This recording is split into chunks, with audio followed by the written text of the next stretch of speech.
Carmine here with Bedhead Fitness and our daily Smart Circuit. So within this format, as diverse as the workouts will be, and they'll be quite diverse, there will be positions that have been repeated, and I'm going to try and avoid over instructing on those positions.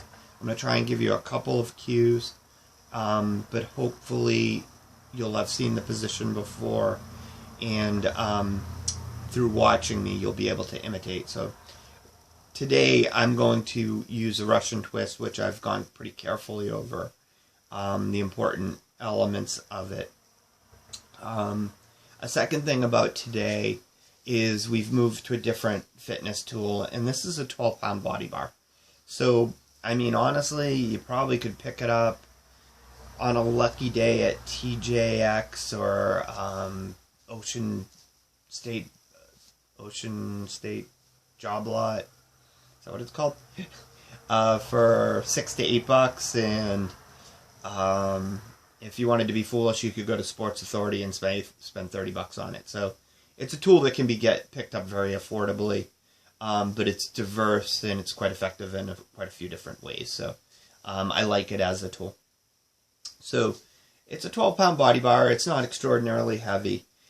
From the Russian twist position, our first exercise is going to be to engage the waist and also to start the chest and shoulders working. So I'm going to use a parallel position when it comes to my legs with a light bend to them.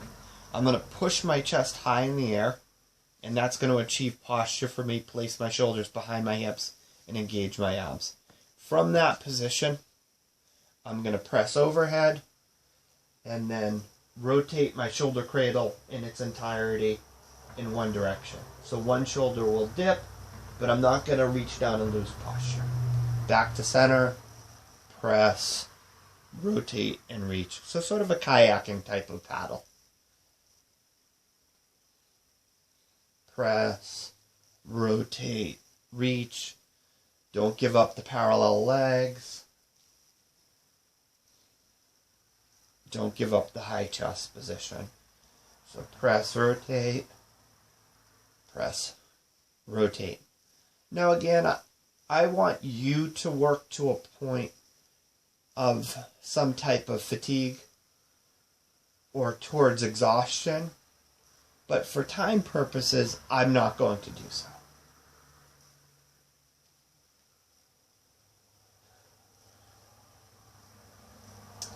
So there's your first movement.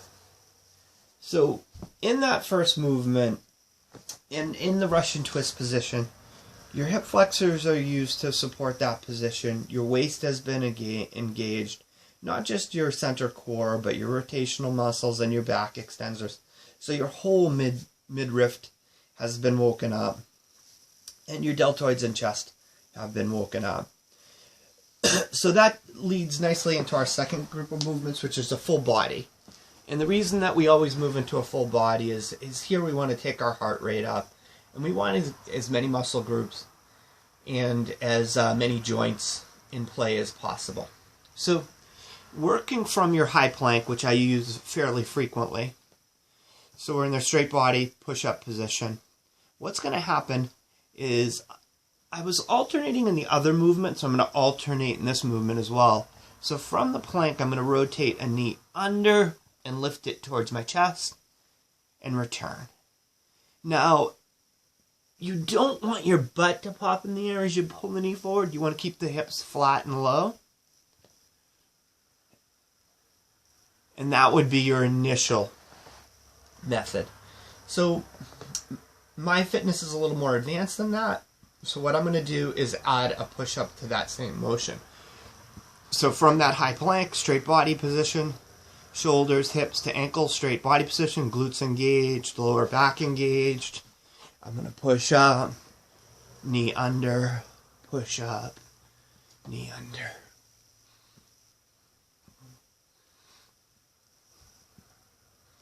As you start to add the more difficult elements, you don't need a full push-up.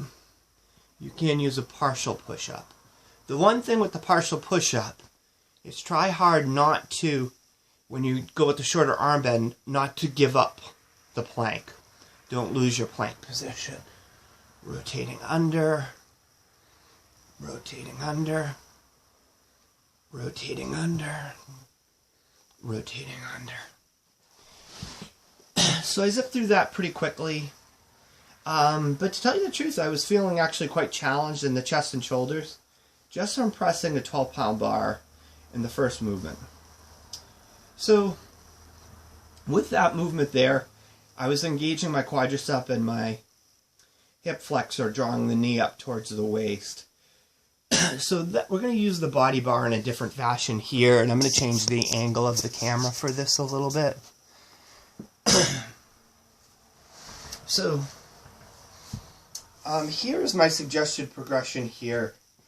Is initially the body bar is just a balance tool. So I'm going to use it to help me step back, keep my shoulders over my hips, and lower into a lunge position. It's crucial that you see this from different angles, so I am decapitating myself here intentionally. So I'm stepping back. If you look at my legs, they are bending equally, and my shoulders remain over my hips. So that's what I would look like in the motion if I weren't looking at the camera. Now, the shoulders over hips is very important, and I would not sacrifice that position over depth. So let your knee decide your depth. Keep your knee over your heel. And you step back for perhaps 15 reps. And 15 reps. As you get more fit, the need for the bar evaporates, and you just step back in your reverse lunge. Then your next progression would be your single leg squat. So you're trying to balance without the bar and come to a similar position. You will break posture here, but keep your chest high. And then the most difficult of the three is an explosive single leg jump. So I'm going to step back to a lunge position, reach, and then fire up to a jumping position. So excuse me.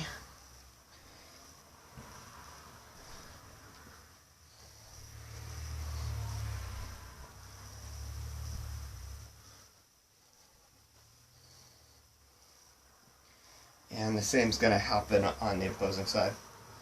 So I reach back in that lunge, I break posture, I try and keep my back straight still.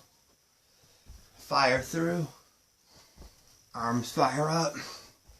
Knee flies up. And you actually leave the ground.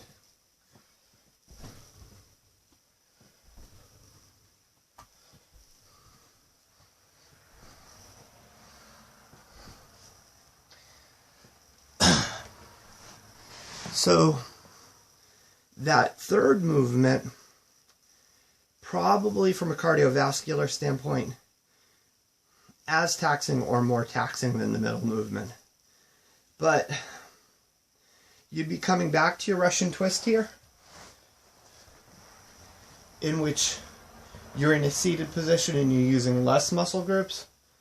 So there's your active recovery and your opportunity for your heart rate to come back down. So as always with the Smart Circuit, choose modifications that make sense for you. Choose rep counts and durations that make sense for you. But challenge yourself and repeat the circuit enough times to at least get in 20 minutes of exercise. As your fitness increases, move on to stronger modifications. And along with moving on to stronger modifications, move on to longer duration for the total workout. Again, these workouts are designed to sort of take the place of a fitness club workout or working with a personal trainer, as my clients do. So this would be maybe a hotel workout for a lot of my clients. Or perhaps we're moving into winter here in the east, so there might be a day you can't make it to the gym, and you're going to use your living room to get in a workout instead, because it was your scheduled day to work out.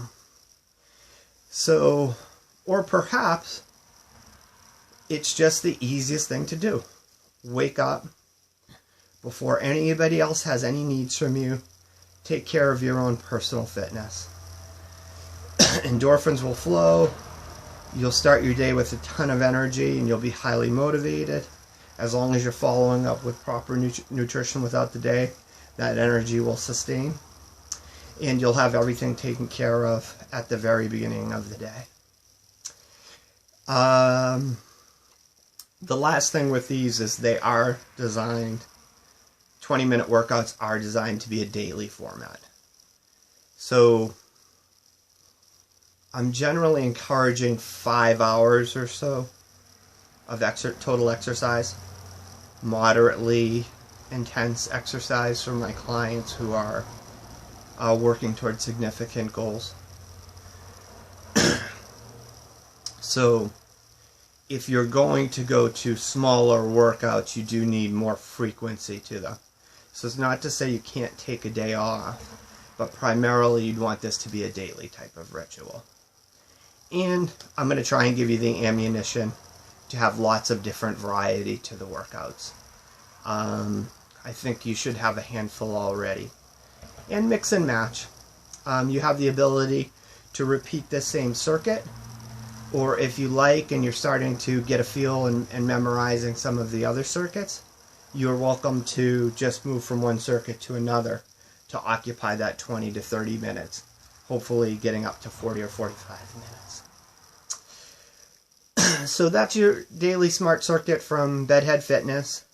Have a fantastic fitness day. If you're finding this series helpful to you, or you know someone it can be helpful to, please pass it along to them. Share it through social media any way you like. If you've taken the time to watch the video, I really appreciate it. Take the time to hit the like button. And within the comment column, share with me about what are you struggling with, what's working well for you, what fits into your personal fitness, what are you finding is not a good fit with your personal fitness. And I will have some answers on how to make adjustments that make sense when it comes to that. So don't be scared of the comment segment either. I rely on it to change and modify the content. So once again, repeating myself, have a fantastic fitness day. Carmine with Bedhead Fitness signing out. Bye.